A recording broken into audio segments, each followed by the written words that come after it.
Varenyaputra Ganpati. Once there lived on earth a king named Varenya. He was blessed to have Ganesha as his son. His pregnant wife was due to have a baby soon.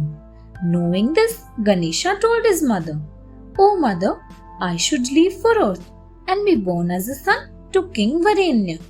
Parvati blessed him and Ganesha left for earth.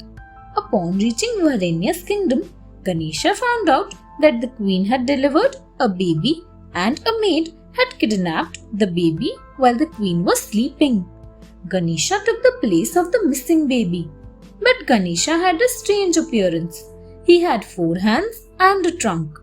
When the queen woke up, she was shocked to see an unusual baby beside her. She quickly left the unusual baby in the forest. Sage Parashar and his wife Vatsal looked after baby Ganesha in the forest. Ganesha grew up into a strong child. Meanwhile, a demon named Sindura was torturing everyone and making life difficult. Child Ganesha fought against the demon and killed him. Being the son of King Varenya, he was called Varenyaputra Ganpati.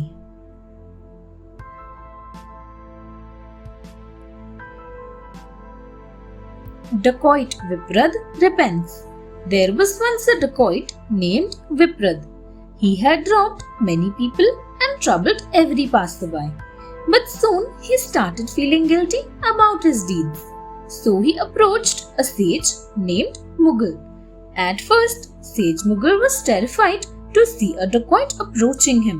But soon he found out that Viprad was there to confess his sins to him. The sage felt sorry about Viprad's state and said, "Son, calm down. I will suggest a way so that you may get rid of your sins." Mughal started chanting some holy couplets known as Ganesha's mantra and took a dry twig.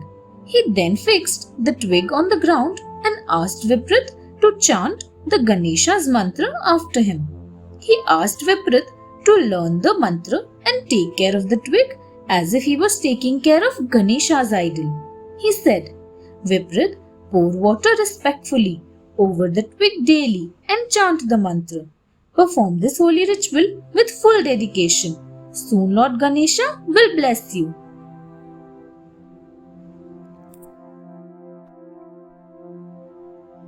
Viprad becomes Sage Bhushandi. Viprad sincerely followed Sage Mughal's instructions. He watered the twig daily and chanted Ganesha's mantra. He got deeply engrossed in the prayers and forgot about the time that passed. Viprad attained immense grace due to his prayers and the associated penance. By then, a large tree had grown out of the twig. Sage Mughal happened to visit the place where Viprad was performing his penance. He was amazed to see the transformation. The sage woke Viprad up from his meditation. Viprad felt utterly blessed and touched Sage Mughal's feet in gratitude. Viprad was happy to see Mughal again, as he was the one who guided him towards the transformation. Suddenly, a trumpet grew from the point of the origin of Viprad's eyebrows. Sage Mughal was delighted to see this and renamed Viprad as Sage Bhushandi.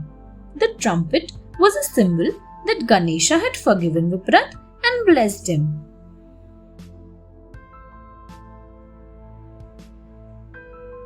Tripurasur troubles all.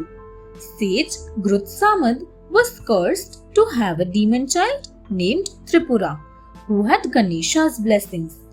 Now, being blessed by Ganesha made Tripurasur very powerful, and he started an assault on the gods, the sages, the humans, and even on the inhabitants of Patal. Tripurasur's rampaging spree went on, and finally he reached Mount Kailash, Lord Shiva's home. His supreme powers made the entire mountain tremble horribly.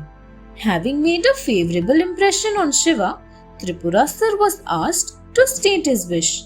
He told Shiva that he wished to rule over Mount Kailash.